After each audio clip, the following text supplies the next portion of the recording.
ಎಲ್ಲಿಯವರೆಗೆ ಹೋರಾಟ ಏತಕ್ಕಾಗಿ ಹೋರಾಟ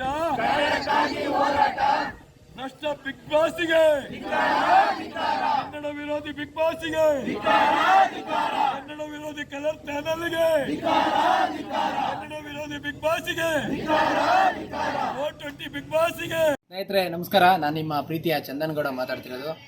ಏನು ಬಿಗ್ ಬಾಸ್ನಲ್ಲಿ ಇರ್ತಕ್ಕಂಥ ನಮ್ಮ ಪ್ರಶಾಂತ್ ಸಂಬರ್ಗಿ ಅವರು ಏನು ನಮ್ಮ ಕನ್ನಡ ಪರ ಹೋರಾಟಗಾರರ ಬಗ್ಗೆ ಅವಾಚ್ಯ ಶಬ್ದಗಳಿಂದ ಅವಹೇಳನ ಮಾಡಿದ್ದಾರೆ. ಅವ್ರನ್ನ ಈ ಕೂಡಲೇ ಬಿಗ್ ಬಾಸ್ನಿಂದ ಆಚೆ ಹಾಕಬೇಕು ಅಂತೇಳಿ ನಾವು ನಿನ್ನೆ ರಾತ್ರಿಯಿಂದ ಕೂಡ ಧರಣಿ ಮಾಡ್ತಾ ಇದ್ದೀವಿ. ಬಿಗ್ ಬಾಸ್ ಕಡೆಯಿಂದ ಯಾವುದೇ ಪ್ರತಿಕ್ರಿಯೆಯಿಂದ ನಮಗೆ ಯಾವುದೂ ಸರಿಯಾದ ಮಾಹಿತಿ ಸಿಗ್ತಾ ಇಲ್ಲ. ಸೊ ಆದಷ್ಟು ಬೇಗ ಅವನ ಬಿಗ್ ಬಾಸಿಂದ ಆಚೆ ಹಾಕಬೇಕು. ಮತ್ತು ಅವನು ನಮ್ಮ ಕನ್ನಡಿಗರ ಕಿಚ್ಚನ್ನು ಕೆಣಕಿದ್ದಾನೆ. ಹೆಚ್ಚಿನದಾಗಿ ಅವನು ಅವಾಗವಾಗ ನಮ್ಮ ಕನ್ನಡ ಪರ ಹೋರಾಟಗಾರರ ಬಗ್ಗೆ ಕೆಟ್ಟದಾಗಿ ಮಾತಾಡಿಕೊಂಡು ನಮ್ಮನ್ನು ಸುಮ್ಮನಿದ್ದರನ್ನ ಕೆಣಕುವಂಥ ಕೆಲಸನ ಮಾಡ್ತಾ ಇದ್ದಾನೆ.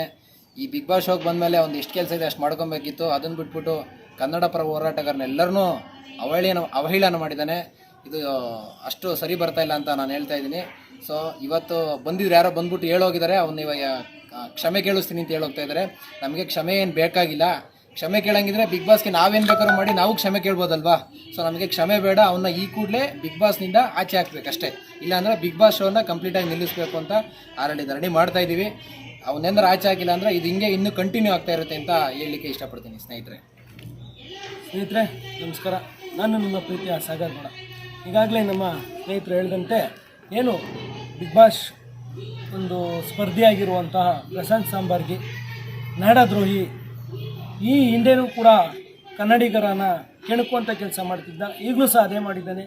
ಈ ಬರೀ ಕೇವಲ ಒಬ್ಬ ಕನ್ನಡಿಗನಿಗಾಗಿರುವಂಥ ಅವಮಾನ ಅಲ್ಲ, ಇದು ಎಲ್ಲ ಅಖಂಡ ಕರ್ನಾಟಕದ ಎಲ್ಲ ಕನ್ನಡ ಪರ ಸಂಘಟನೆಗಳ ಹೋರಾಟಗಾರರಿಗೆ ಅವಹೇಳನಕಾರಿ ಮಾಡಿ ಏನು ಕೆಣಕುವಂಥ ಏನು ಬಿಗ್ ಬಾಸ್ ಮನೆಯಿಂದ ಈ ಕೂಡಲೇ ಅವನ್ನ ಹೊರಹಾಕಬೇಕು.